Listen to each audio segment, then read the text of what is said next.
iOS 11 is finally out for everyone to download. Here's what's new.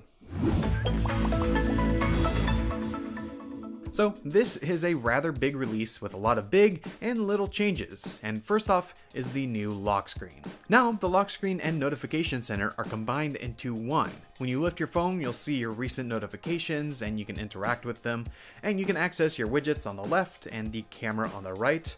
This isn't too different than before, but now when the phone is unlocked and you're using it, if you swipe down from the top to access the notification center, you'll be presented with the same page as the lock screen, so now they work in the same way. Another big change is the control center.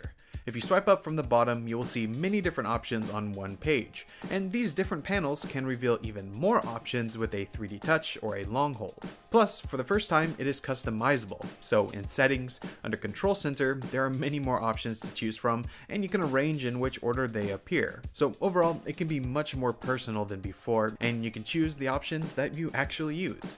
Now, on the home screen, you'll notice updated app icons and other icon tweaks like signal bars instead of dots, and the animations for opening and closing apps has changed, a bunch of little tweaks. And some apps have been updated. The App Store has gotten a complete redesign with a new Today section that features new apps, app updates, app of the day, and more, all in this one section. And you also have a dedicated section for games and a separate section for all the other apps. In Messages, there is a new interface for the app drawer that is easier to use, and Apple Pay peer-to-peer will let you send money to friends and family. The Photos app has an updated memory section with better curation for categories like pets, and you can now edit live photos to choose the key image and add effects like creating a loop or long exposure. And in the Maps app, there are now indoor maps for some malls and airports to help make getting around easier, and there is lane guidance in navigation. Now, there are more smaller changes, but for the rest of the major changes, we have to look towards the iPad. iOS 11 on the iPad brings major changes, most notably the dock. This is an updated version of the dock from iOS 10, but lets you do much more. You can store more apps here, and you can see recently used and suggested apps on the right. Plus, the dock is now accessible from anywhere, so when you are in an app, you can swipe up from the bottom and see the dock, and you can either choose a new app, or you can drag an app into a split view or a slide over multitasking session.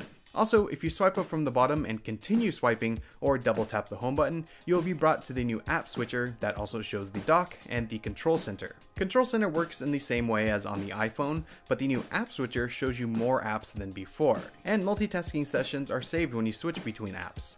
Another major feature is drag and drop.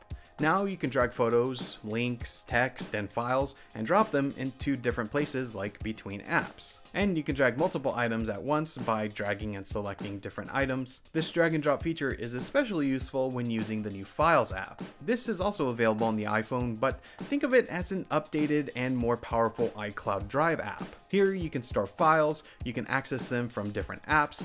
Also, you can access third-party services like Dropbox within the Files app itself. So it makes it like a central hub where you keep everything on your iPad or iPhone.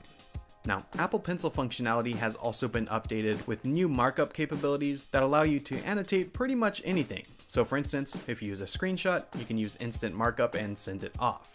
There's also inline drawing that allows you to draw in between text, as well as a new feature called Instant Notes that lets you tap the lock screen with the Apple Pencil and instantly start writing without unlocking.